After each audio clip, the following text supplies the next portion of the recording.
నమస్తే ఫ్రెండ్స్, చూసారు కదా ముందు నేను చెప్పిన విధంగా నేను ఒక ఫోన్లో ఒక విషయం చూశాను. చాలామందికి తెలిసి ఉండొచ్చు, కొంతమంది తెలియని వాళ్ళకు కూడా ఉండొచ్చు. నాకే లేట్గా తెలిసింది. మన ఇంటి ముందు అందం కోసం పెంచుకునే గన్నేరు మొక్కలు రకరకాలుగా ఉంటాయి కదా. White colour, yellow colour, light pink colour, అలాగే నిండు పింక్ కూడా ఉంటుంది. ఇలా 5-6 రకాల గన్నేరు మొక్కలు మనం చూస్తూనే ఉంటాం. మన అందం కోసం మన ఇంటి ముందు పెంచుకుంటూనే ఉంటాం. అలా గన్నేరు మొక్కలు ఉన్న వాళ్ళు చూడండి, నేను కొమ్మను కూడా తీసుకొచ్చాను. చూసారు కదా, ఇదే గన్నేరు చెట్టు, గన్నేరు మొక్క అనమాట. ఈ మొక్కల్ని ఒక అమ్మాయి ఆదమారిచి నేను ఫోన్లో చూశానండి. ఉదయమే పనికి వెళ్ళేటప్పుడు చూశాను. ఇప్పుడు పని నుంచి రాగానే కొంతమందికైనా ఒకళ్ళు ఇద్దరైనా సరే ఈ విషయాన్ని తెలుసుకుంటారని వాళ్ళ పిల్లల్ని ఇంకా పెద్దవాళ్ళని ఎవరైనా తెలియని వాళ్ళకి తెలియచెప్పి జాగ్రత్త పడతారన్న ఉద్దేశంతో ఈ చిన్న వీడియో తీస్తున్నాను. తెలిసిన వాళ్ళకైతే ఓకేనండి, తెలియని వాళ్ళ కోసం ఈ చిన్న వీడియో. ఈ గన్నేరు మొక్కని ఒక అమ్మాయి ఆదమరిచి ఫోన్లో మాట్లాడుతూ తన హ్యాపీనెస్ని వాళ్ళతో షేర్ చేసుకుంటూనో ఇంకేదైనా కానీ ఆ అమ్మాయి అనుకోకుండా తను తింటున్నానని కూడా తెలుసుకోకుండా ఒక రెబ్బనో లేకపోతే పువ్వు ఆకునో లేకపోతే పువ్వు రెబ్బనో తీసుకొని తినేసింది. అమ్మాయి తినేసిందంట. తర్వాత అమ్మాయికి ప్రాణానికి చాలా ప్రమాదం అయిపోయిందంట. Health problem వచ్చేసిందంట.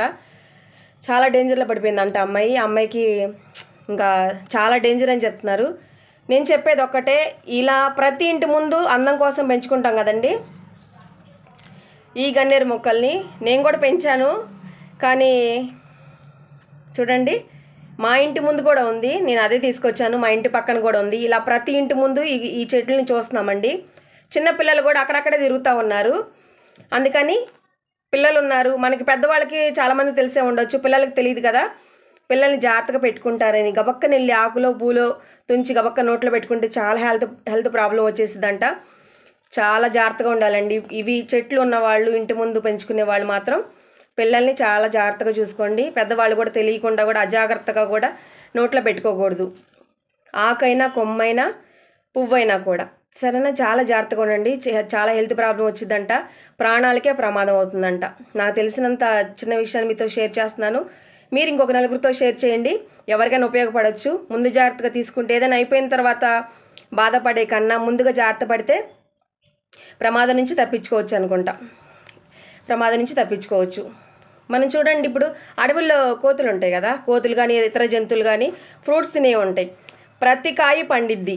అది మన హెల్త్కి మంచిదా కాదా అనేసి వాటికి పుట్టుకతోనే లేకపోతే వాళ్ళ తల్లిదండ్రుల వల్ల కానీ ఆ జ్ఞానం కోతులకు కానీ జంతువులకు కానీ పుట్టుకతోనే వస్తుంది.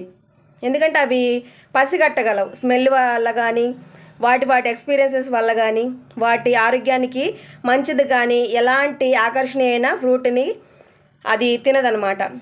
తీయగా ఉన్నది ప్రతిదీ హెల్త్కి మంచిదని, చేతిగా ఉన్న ప్రతిదీ హెల్త్కి మంచిది కాదని అలా జంతువులు పసిగట్టగలుగుతూ వాటి పుట్టుకతోనే ఆ జ్ఞానం వాటికి భగవంతుడు ఇస్తాడు.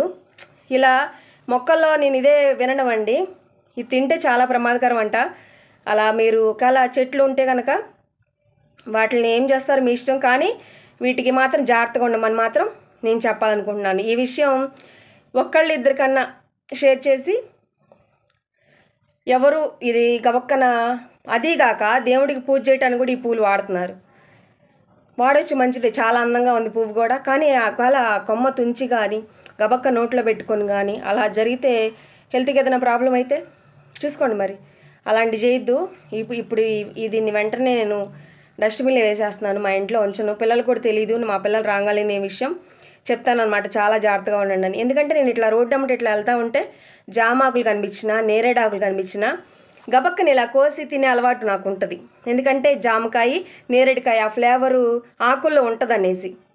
గులాబీ రేగులు తెంచుకుని ఇలా తింటాం కదా, చిన్నప్పటి నుంచి మనకు అలవాటు ఉంటుంది. ఇది కూడా సేమ్ ఆ గులాబీ కలర్లోనే ఉంది కదా. ఒకవేళ అలా తీసుకుని తింటే ఏంటి పరిస్థితి? ప్రతి ఒక్కరికి షేర్ చేయండి. అందరూ జాగ్రత్తగా ఉందాం, మన ఫ్యామిలీని మనమే కాపాడుకుందాం. నా వీడియో మీకు నచ్చితే ఒక్క లైక్ ఇచ్చి మన ఛానల్ని సబ్స్క్రైబ్ చేసుకోండి. Bye friends. ఇంకా ఈ వీడియో ఎలా అనిపించిందో కామెంట్ ద్వారా తెలియచేయండి. సబ్స్క్రైబ్ చేసినా చేయకపోయినా కామెంట్స్ ద్వారా తెలియజేస్తారని ఆశిస్తూ మీ Usha. Bye friends, please subscribe.